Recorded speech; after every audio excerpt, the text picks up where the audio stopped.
So I'll hear people say, if you believe it, then you can achieve it. And the problem with that is they're leaving out the most important part of the equation. And that part is work, action, actually doing something. That's what you have to do to achieve anything. Yeah, you gotta believe it, but you better get the work done. And most people will not be successful. They will not reach whatever they wrote because when there's not anything emotionally attached to it, they're gonna quit and give up. Most people were closer than they ever thought they were to finishing that big thing, but they never finished it because they didn't feel like finishing it. Or they were doing it and it was pain. And most people quit in the pain because the pain hurts so bad that they don't know if they want to keep going to get to go. Because you're gonna wake up most days and not feel like it. You're gonna wake up most days and not be pumped up. You're gonna wake up most days and not feel like doing it. But when you can get to a point that you do it anyway, then there's no way you won't reach any of your goals. There's things that you know you're supposed to do as a human being. Things that you know are going to improve your life. Do those things. There's things that you know are going to make you a worse person and make your life worse. Don't do those things. Get up early. Do some kind of workout. Eat good foods. Clean your room. Make a list of things that you're supposed to do in your life, and then wake up in the morning and do those things. And no, it is not easy.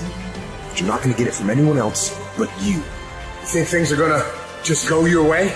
Well, they're not gonna just go your way. You gotta make them go your way. You think things are gonna just happen for you? Well, they're not just gonna happen for you. You gotta make them happen. Everyone seems to think that this world, this government, somebody owes them something. Nobody owes you shit. If you want something, go out there and get it. Go out there and fucking take it. That's all there is to it. You need to stop this whining, this crying all the damn time, and get up and do something about it. And the biggest thing I see getting in the way is your fucking feelings. Your feelings. Where there's a will, there's a way. When you've got air in your lungs, then you have no excuse. It's just a matter of perspective. You're either gonna be a fucking sheep, or you're gonna be a lion. You're gonna be an attacker and a go-getter. But if you want to sit there and cry, bitch, and moan and whine all the fucking time, well, you can't, then you sit your ass on that bench with the losers, and you stay there. But don't expect me to turn around and pat you on the back and say, hey, good job for being a fucking quitter. Get up and do something about it. People who win can do and people who lose talk You can win if you choose to learn the things that you need to do and then fucking do them. That's reality. That's the nobody wants to admit, because admitting so means that you have to take responsibility for where you are currently. And you have to say, I am where I am currently because I didn't do X, Y, and Z. And guess what? That fucking hurts a little bit. But once you accept that truth, you are able to then move forward with the actions required to get you to where you want to go. Discipline your body. Free your mind. Get up early and go. Get after it, and you will become the person you want to be. And you become that person through one small decision at a time. Life responds to deserve, not need. Life was not designed to give us what we need. Life was designed to give us what we deserve. Once you understand that little life principle in your own self-interest, I'm telling you, it's life-changing. The ancient law does not go like this. If you need, you will reap. No, it doesn't work that way. A lot of people out there are hoping it works that way. But no, it doesn't. The ancient law goes like this. If you plant, you will reap. If you sow, you will reap. Somebody says, well, I really need to reap. Well, then you really need to plant in your own self-interest. Your own self-interest needs to be educated in how to plant, how to do it so everybody wins, because life doesn't respond to need. You can't go to the soil and say, I need a crop. The soil just smiles at you. And here's what the soil says. Don't bring me your need, bring me some seed. Bring me some effort. Bring me some discipline. Bring me some interest. Bring me some service. Bring me these things, and I'll return to you multiplied by 2 times, 5 times, 10 times. You can't come with need. You've got to come with seed. You've got to come with willingness. You've got to come with skills. You've got to be willing to learn, willing to change, willing to grow, willing to put yourself out, willing to stand up to the bad weather, willing to pull out the weeds, willing to nurture. That's the only way you get a return. Once you understand these principles, self-interest now truly becomes an exciting challenge, making sure everybody wins. Now here's another one. If you want to find, you must search. And if you search, you will find. In order to find, you must search. You must go to the seminar. You must go to the library. You've got to go to the bookstore. You've got to go to the class. You've got to go searching. Why? If you search, you will find. You'll find ideas. You'll find inspiration. You'll find hope. You'll find contacts. But you've got to be out there, on the search, on the look. Life reserves its treasures for those who deserve it, not those who need it. Enlightened self-interest, giving so that you will receive, searching so that you will find, making sure that everybody wins all the way around. Enlightened self-interest needs to be educated. Enlightened self-interest says, I will learn that life is not just the passing of time. I will learn that life is the collection of experiences, ups and downs, highs and lows, laughter and tears. You must decide to act. You must have the discipline to act. Now here's what's important about discipline. One discipline affects another discipline. All disciplines affect each other. In fact, here's a good philosophical phrase. Everything affects everything else. Nothing stands alone. Don't be naive and say, this doesn't matter. Of course it matters. It all matters. Some things may matter more than others, but everything matters. If you'd rather sleep in than go for a walk around the neighborhood, pretty soon it will matter. If you'd rather spend your money instead of saving it, pretty soon it will matter. If you'd rather work late every night instead of going home and spending time with your family, pretty soon it will matter. It all matters. Every letdown affects the rest. If you won't walk around the block, you probably won't eat right. And you probably won't buy the books. And you probably won't attend the seminar. And you probably won't spend your money wisely. And after years of this, it all adds up. So the key to reversing this process is to start picking up the disciplines. It does matter. It all matters. Now, here's the positive side. Every new discipline affects the rest. Every new discipline makes a difference. That's why action is so important. The smallest action, the least action, the action that you won't think will matter. It all matters. Take it. Because when you start accomplishing and the value starts to return, you'll find inspiration to do the next one and the next one and the next one. If you start walking around the block, it'll inspire you to start eating right. You start eating right, it'll inspire you to get a book. You get a book and it'll inspire you to get a journal. You get a journal and it'll inspire you to develop some skills. Disciplines affect each other. Lack affects the rest of your life. The key is to diminish the lack. One of our greatest temptations is to just ease up a bit, to do just a little bit less than you're capable of, to take a little break. Somebody says, it'll just affect my sales. No, it'll affect your consciousness. It'll affect your philosophy. It'll affect your home life. It'll affect everything.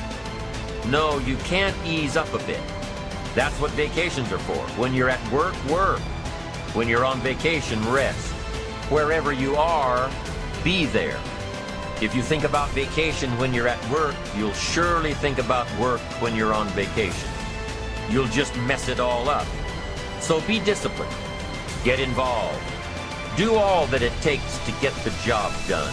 Get your health back. Get your bank account where it's supposed to be. Get your family in order. Get disciplined, be disciplined every day. When you set up the disciplines that give your life structure, miracles can happen, multiplied. And I'm telling you, anybody who wants to make a drastic change in their income can do it.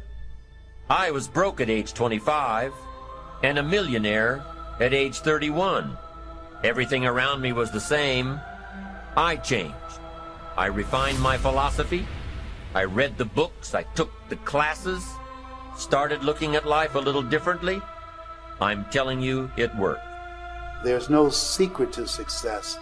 There's a system to success. The system works if you work it. If you don't work it, it won't work. But it works if you work it. And that's one 4-letter word that most people don't like. They're not willing to work. I have a friend who invited me to her brother's house to help him to get off drugs, to introduce him to a drug program that can help him. And I said, these people can help you, but you've got to be willing to do the work. And after we finished, he asked us to leave. And I'll never forget what she said. As we were going down the steps, she said, Les, I do apologize for wasting your time, but I realized when my brother knew that it would require work for him to get off drugs, that most people won't participate in their own risk.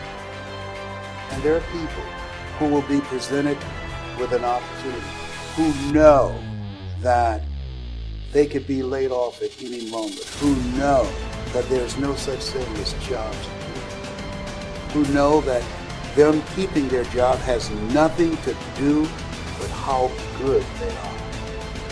Yet and still, they'll go to work and have knots in their stomachs, hoping when they open up an email that they have not been told this is your last day. They'll go to work hoping there's not a security guard standing by their desk with a box and say, empty your things in here and take them to the front door and escort them to the parking lot. They go in there hoping it doesn't happen. Why?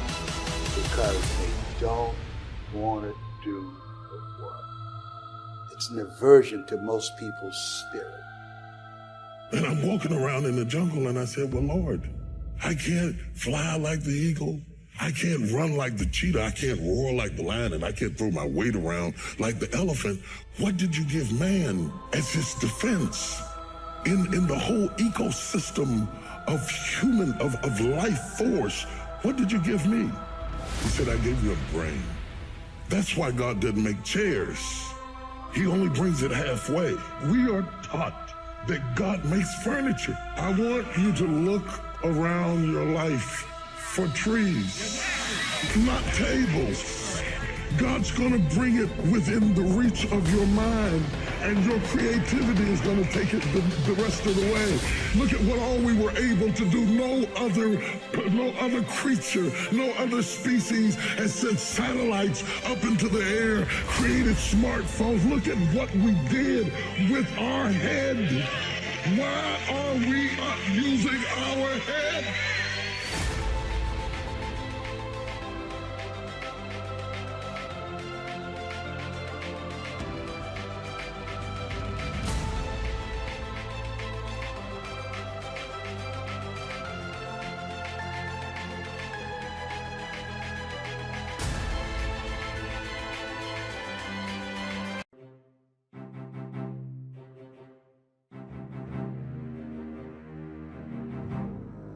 It is with the mind that we serve the Lord. The mind is the battleground. It is the place where the greatest conflict is. There are more people in this room having trouble in their mind than there are people having trouble in their finances.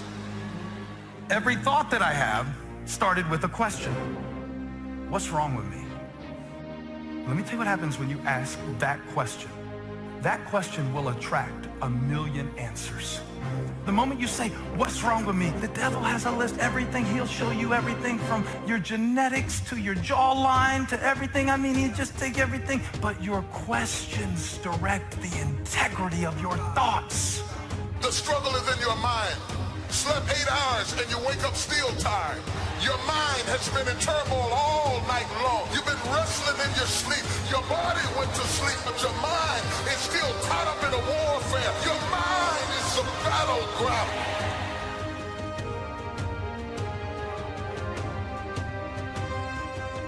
You think things are gonna just go your way? Well, they're not gonna just go your way. You gotta make them go your way. You think things are gonna just happen for you? Well, they're not just gonna happen for you. You gotta make them happen.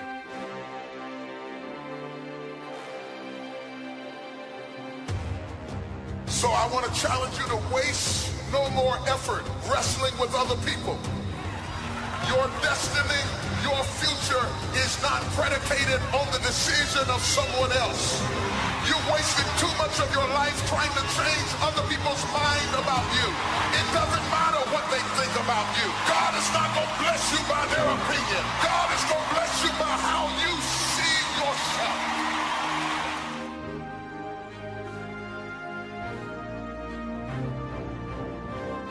People who have not accepted greatness for themselves, these people don't study, ladies and gentlemen. They don't have time for personal growth and development. They don't have time to work on their minds. People can affect us.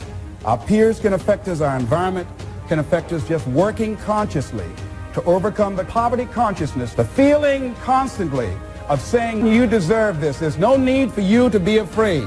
It's not too good to be true. It's true because you've earned it. Why do we care so much about people who don't care about us?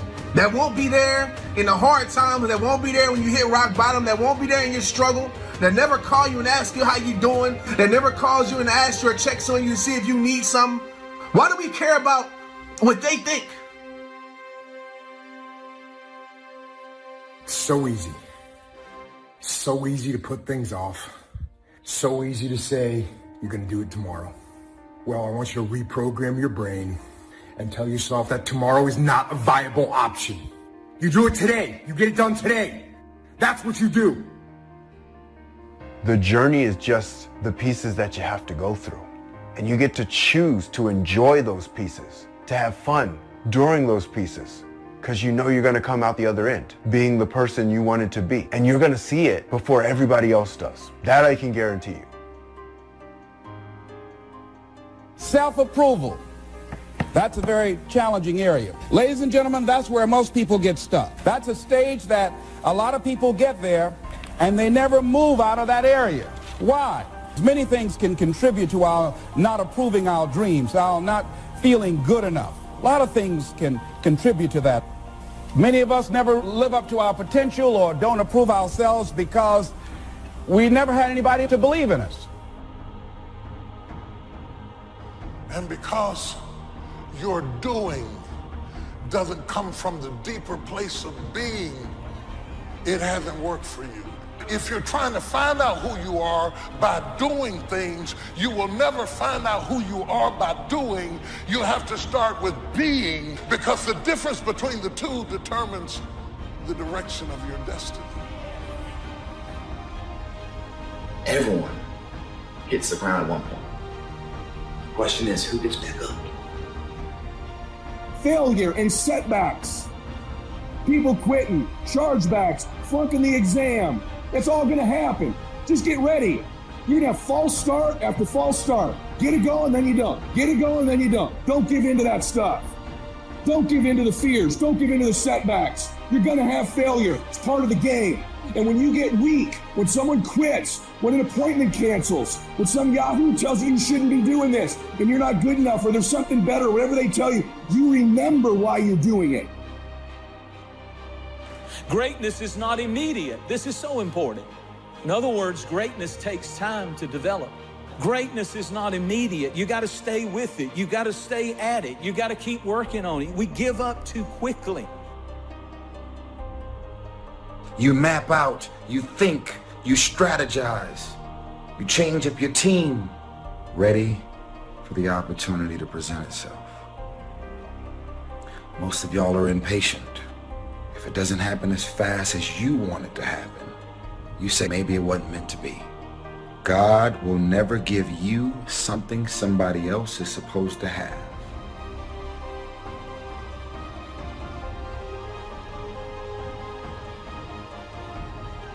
I want you to write this down. There are two powers in life that every one of us have to deal with every day, that you can never control or stop, is time and change. You cannot control time. You cannot control change. What's at the core of achieving the good life? The major key to the good life. It is not in mastering the attributes of leadership. Every day in 1,000 different ways, we are trying to improve ourselves by learning how to do things. We spend a lifetime gathering knowledge in classrooms and experiences.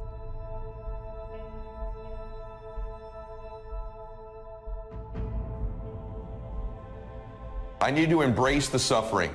You know, there's something powerful that once you just sort of embrace the fact that in order to achieve something big, you've got to get rid of these distractions. You're probably going to have some suffering to get there or some sacrifice to get there.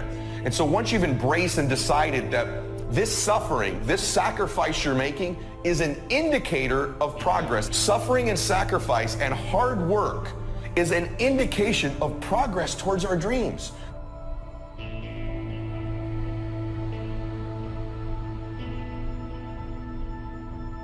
It's easy to say, I have a dream.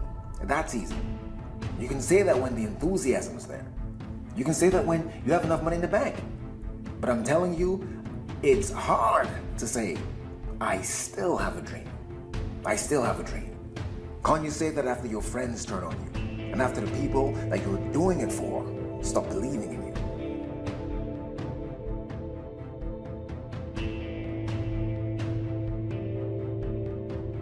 Discouragement is deadly. It can get you off track. When you have a setback and you get discouraged, you can get set on the shelf. We all get discouraged. It's powerful. It is universal. It involves everybody, and it is recurring. It doesn't just happen one time in your life. Many of us never ever discover our greatness because we become sidetracked by secondary activity. We start doing so many things, we just give our time away until we don't have any time for ourselves or any time to do the things that we want to do. I'm saying to you that one day you look around and there goes a year, there goes 2 years, there goes 3 years. So if there's something you want to do, do it now. A man's life consists in how he managed time and change. We become what we are as a result of how we use time and how we manage the changes in our lives. Our mind comes as standard equipment at birth, and things that are given to us for nothing we place little value on. Things that we pay money for, we value. The paradox is that exactly the reverse is true. Everything that's really worthwhile in life came to us free. Our mind, our body, our hopes, our dreams, our ambitions, our intelligence, all these priceless possessions are free. But the things that cost us money are actually very cheap and can be replaced at any time.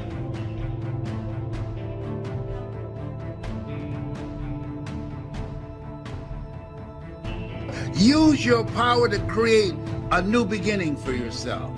Find something that you love. I didn't come here to work for someone else. I came here to live my calling. A job is what you get paid for. A calling is what you're made for. I invested in myself. I couldn't afford to do it, but I couldn't afford not to do it. All disciplines carry through to affect all parts of our lives. If we're disciplined in just one area and lazy in another, guess what? The bad habits in one area of our life will eventually destroy our self-discipline in the areas we've been working on. Discipline is a set of standards which we've selected as a personal code of conduct. Discipline is the mind being trained to control our lives. Discipline is imposing on ourselves the requirements for honoring these standards. The most fatal deterrent to self-confidence is guilt. Not doing all you know how to do to the full extent of your present ability weakens the foundation for confidence. The biggest part of worry comes from the lack of this personal confidence. And lack of confidence comes from two major things. First, no goals or plans. And second, no daily discipline to achieve. So listen to the voices of creative experience. Let nature, experience, wisdom speak to you and teach you. Remember, both opportunity and challenge await action. You can work on micro habits with regards to your conscientiousness, and I think the best micro habits, set up some aims for yourself, goals that you actually value. It helps you do a situational analysis of your life more than a psychological analysis, I would say. And so the questions are something like, well, you're going to have to put some effort into your life. We become what we think about. Conversely, the man who has no goal, who doesn't know where he's going, and whose thoughts must therefore be thoughts of confusion and anxiety and fear and worry, becomes what he thinks about. And if he thinks about nothing, he becomes nothing. Motivation it's kind of a strange word. We think it means that we're fired up to do something and passionate to make something happen. Because you just can't turn on passion. You can't just turn on the desire to execute a task. Be certain of one thing. Every exaggeration of the truth, once detected by others, destroys our credibility and makes all that we say and do suspect. The tendency to exaggerate, distort, or even withhold the truth is an inherent part of all of us. It starts when we're kids, and then it continues when we're adults, exaggerating our net worth to impress old friends, exaggerating how close we are to closing a deal to impress the boss. If you make it to the end of this video, I want you to write, I am determined to reach my goals. I am determined to reach my goals. See, your unwillingness to forgive another person is like you sipping the poison, waiting on them to die. Forgiveness is for you. You can't drive your car looking in the rearview mirror. You can't. There's a reason why the rearview mirror is this big and the windshield is this big. If you keep looking in the rearview mirror, you're going to keep crashing your car. Have you ever noticed that when your faith is the strongest, you come up under the greatest attack? Because every time the devil senses that you're about to walk into who you be, and he's trying to stop you from doing it, slap somebody and say, just do it. Be great before it's too late. Being in a great house does not make you great. It's one thing to have great parents, but that doesn't make you great. And they said it's possible to be in a great house, but you not be great. So being in a great house does not ensure that you'll become great. How can you keep your mind on what you're trying to do? How can you make the choice of discipline over procrastination? How can you keep an attitude of doing it all and doing it now? How can you stay focused on your ambitions? You can keep your focus on your work, or you'll find yourself distracted. Distracted by negative thoughts, distracted by negative people, and pretty soon, depending on the type of people you've associated with, distracted by your doubts within yourself. Even when you face rejection, even when you face failure, you make a decision. I will remain in the grind. I'm not backing down. I'm called to make a difference. When we go around dwelling on these negative, defeated thoughts, we are sending poison down through our system. We are telling our command center, the mind, this incredible tool God's given us to release defeat, failure, mediocrity. I wish for you that you might develop a growing awareness of the world around you and your possibilities in it. Develop a sense of history and destiny, and be grateful for the opportunity that you have to participate in that grand endeavor. Start the daily action of first cleaning up all your current situations. Remember, little achievements lead to confidence that conquers guilt. Then buy up every challenge to reach your goal. You can now handle it. The winter, the spring, the harvest, the inspiration from it all, and the immediate and future progress that will someday give you a view from the top of your goals, your adventure, and your achievements. When you get up in the morning, no matter how you feel, you need to say, I am strong, healthy, energetic. I have discipline and self-control. I look good, I feel good, I think good, I smell good. Some of you, if you would do that, your mind would go tilt, tilt, tilt. It would think, what in the world are they saying? It would send an alert all through your system saying, hang on guys, we're changing directions. Don't send out any more defeat. This is a new day. Send out health, send out healing, send out strength, vitality, victory. You've got to get your command center sending out the right instructions. The people that are going to be successful are willing to do the things today others won't do in order to have the things tomorrow others won't have. What is it that most people won't do? Here's what they won't do. Learn something new. They're comfortable with what they're doing now. Learn something new. You need to learn how to control your own destiny. Be your own boss. That's what time it is.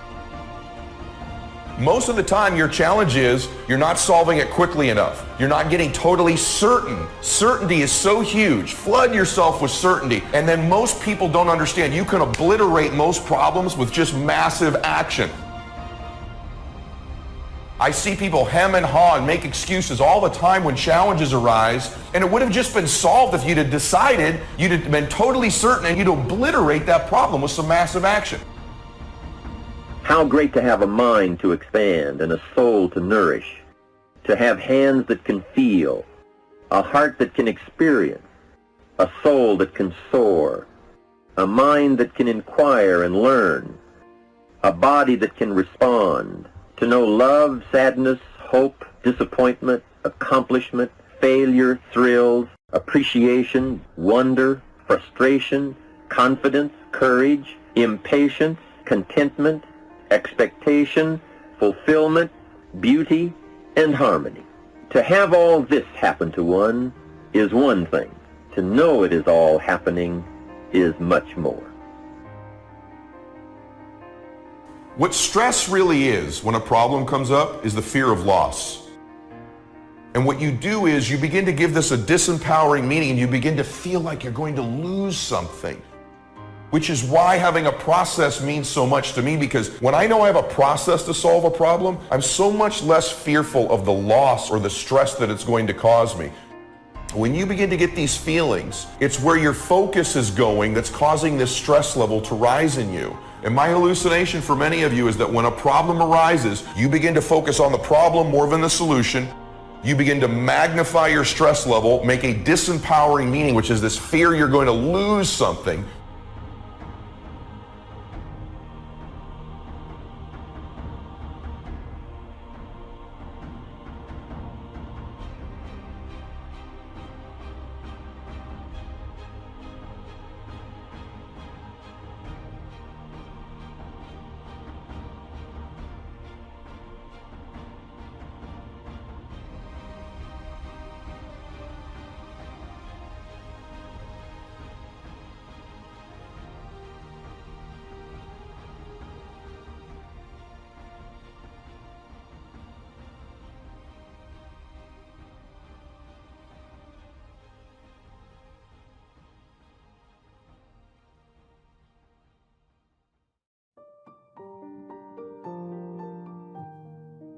If we're going to do anything great in this life, it is going to require discipline. That's the truth. Are you committed? Because without commitment, nothing happens. Because you cannot conquer what you are not committed to. Listen to me. Most people give up when they're tired, but a disciplined person gives up when they're done. Discipline is the bridge between your goals and your outcomes. Either suffer the price of discipline or suffer the price of regret. Inspiration gets you going, but it's discipline that keeps you growing. To be focused, to be committed. That is something we don't see anymore. If you are going to accomplish anything extraordinary, it is going to require you pushing through the discomfort and embracing the grind and disciplining yourself. You cannot have any tremendous output without the input of hard work and discipline. That's just a fact of life. Lay a disciplinary structure on yourself. Get the chaos in check.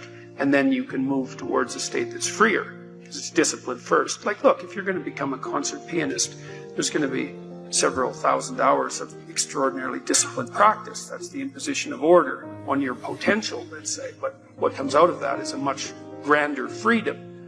What is preventing most people from moving in the direction that they want to move is a lack of discipline.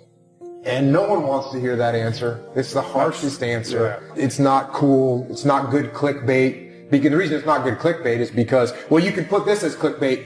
The one reason most people don't succeed, right? But then as soon as you click on that clickbait and then it says discipline, they don't even read it because they don't want to hear it. Because what they actually, when they see that word discipline, it's actually a slap in the face because they know it's true. They actually know it's true. Right? If you want to make progress in your life, you got to have discipline. That's how you get there. Discipline is the root of all good qualities.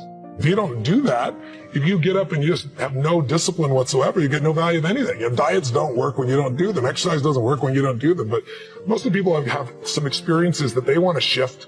And once you shift those things, your whole life changes. But life is constant growth. My life isn't here because I went to one seminar one time and now my life is fit for life. I work out, I train my mind, I train my body. It becomes a lifestyle. It's not just like you're depending upon somebody else. I'm not here to become somebody's guru. I'm not here to give them a gift. I'm here for them to open up their own gifts. And that's really what my work has been. Here's the clue. Make rest a necessity, not an objective. The objective of life is not to rest. The objective of life is to act. Think of more disciplines. Think of more ways and means in which to use your own wisdom and your own philosophy and use your own attitude, your own faith, your own courage, your own commitment, your own desires, your own excitement. Invest it in discipline so that it's not wasted. The smallest of discipline. Thereby transform your life. Join the 5%, join the 10%, join the 3%. Is there some area you're tempted to give up in? Or maybe just slack off, not be your best? Stay committed. Keep doing the right thing. You can't see it, but up in front of you is a double portion. There's something more rewarding than you could imagine. Yes, it may be difficult, but you are well able. Make up your mind, you are in it for the long haul. Be stubborn when it comes to not giving up. Where there is no vision, the people perish. So the key to your life is finding a vision that imposes discipline on you. Now, one thing I want to straighten out, big time. Discipline is not punishment. It's not. Discipline is training. That's all it is. I was talking to my son one time and I asked him, and it was weird because I was trying to see if he really knew what it was all about. And I said, hey man, you know I have to discipline you. What is discipline? And he goes, punishment. Punishment, when I do something wrong and you punish me. I was like, no. Discipline is training. If you change your mind, your mindset, and really focus it on what discipline really is, you start to welcome discipline. You welcome self-discipline into your life. Anything you want to accomplish is going to take a commitment. You know, sometimes people are afraid of commitment. You know, they don't want to be obligated. They don't want to be disappointed. Sometimes we like to keep our options open. Maybe there's a plan B later on we'd rather choose. But I bet every one of us could look over our life and we could see through our life that the things that we truly committed to, the things that we were all in on, wholehearted, those are the things we're enjoying the most right now. Commitment is something that is going to cause us to gain in the long run. See, commitment means obligation, determination, discipline. See, to make a commitment is going to cost you something. You're going to have to focus on it. You're going to have a plan. You're going to have to be determined. You see, you have to serve your commitment for a time, and eventually that commitment will serve you. See, that commitment will benefit you eventually. And that's the importance of commitment, because commitment causes us to accomplish. And it's not always easy. If commitment was easy, everybody would be accomplishing. Everybody would be walking in victory. You know, we kind of have this idea that you have a certain delightful, wonderful, positive freedom as a child, and then that's given up as you approach adulthood. But the truth of the matter is that you have a lot of potential as a child, but none of that is capable of manifesting itself as freedom before you become disciplined. And discipline is a matter of the imposition of order, and the order is necessary, especially for people who are hopeless and nihilistic. And lots of people are hopeless and nihilistic. Way more people than you think. And part of that is because no one's ever really encouraged them. I do think that and it's not just in sport, but with other things, I do believe that the more you repeat certain things, whether it is writing, working on your, whether it's cursive letters or whatever it is, like when you work on something and you keep doing it over and over, it's inevitable that it will get better. And by that, you're creating this feeling of repetition, which leads to discipline. Like, you can do it over and over again. We all have opportunities to give up on what we're believing for, walk away from an uncomfortable situation, slack off, not be our best. But if you're going to reach your highest potential, you have to stay committed. You can't be moved by what's not working out, slack off at work because you're not being treated right. You have to have a made-up mind that you are in it for the long haul. It may be difficult. You have a good reason to walk away. Don't take the easy way out. Stay committed to your marriage. Stay committed to your friends. Be committed in the good times and the tough times. Stay committed to your dreams. Don't give up on the promises God put in your heart. You're not always going to feel like it. There will be good days and tough days. Times when it's exciting, times when you feel like giving up. That's when you have to dig your heels in and say, I'm going to do the right thing when it's hard. I'm committed to my dreams. I'm not going to give up because I don't see anything happening. I'm going to keep believing, expecting, thanking God. I know it's on the way. If discipline comes from somewhere else, it's very, very hard to remain consistent because you tend to resist. It's wild because I see trainers and they're in the gym with people and the guy or girl that they're working out hates their workout, hates it because the discipline is coming from somewhere else. It's something that you dread every time you go in. You don't really want to do it. It's like, but oh no, my trainer's here. He's about to, beat me up and make me feel crazy. Well, the truth is, every trainer should work his way out of your life. Anybody who's working you out, your teachers, your trainers, your people, they have to train you to get out of your life. So you can go ahead, do your own workout, do your own thing, practice self-discipline. Motivation doesn't get anything done. Motivation gets you going. Discipline, commitment, strong habits is what gets things done. Motivation is just a feeling.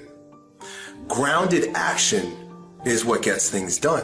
So here's my invitation to you. The next time you feel motivated, don't do anything grand and exciting or set any lofty expectations for yourself to stay that way or whatever the case may be.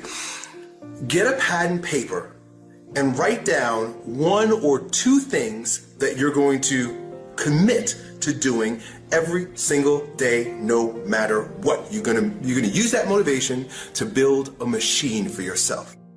When we talk about how to become successful, everybody likes to talk about motivation. I see people writing on my page, oh, Andy, I'm motivated. Oh, I listen to your videos and I get hyped. That's great. I'm glad that you can do that, and I'm glad that I can get you hyped for 5 minutes. But what do you do after the 5 minutes is over? What do you do when you wake up the next day? What do you do when somebody's not there watching you? What do you do when you have to either do what it is you're supposed to do without somebody there to supervise you? Anybody can do the they want to do when they feel like doing it. Anybody can go to the gym when they feel like going to the gym. Anybody could show up to work and give 100% when they feel good about what they're working on. But that's not what makes successful people successful.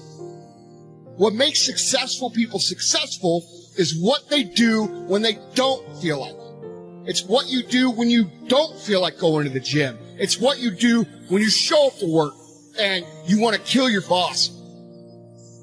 Those are the things that make up success. And that's not motivation. That's discipline. That's the quality that makes people successful. And if you want to look at any successful person on earth, they have cultivated discipline. Nobody wakes up in the morning every day of their life fired up. I'm not Mr. Fire 24 hours a day. The reason I'm successful is because I execute whether I have the fire or whether I don't have the fire. If you're ready to quit, then don't get started. If you're ready to quit, don't get started. If you're looking for this easy path, don't get started. If you think they're not going to close the door on you and say no 1,000,000 times, don't get started. But every time they close the door, I just get excited. Why? Because I am not a no. I'm one yes away. I'm one yes away. You can't keep telling me no forever. You can't keep denying me forever. This type of energy, this type of passion, you can't stop it. All the other people who are building multi-million-dollar careers and lives and businesses, they've all figured out one thing. They know how to get themselves up and moving when they don't feel like it. And it always comes down to discipline. So don't ask the question, how do I stay motivated? Because no one stays motivated. Ask the question, how do I develop the discipline to do the things that I know I need to do when I don't feel like doing it?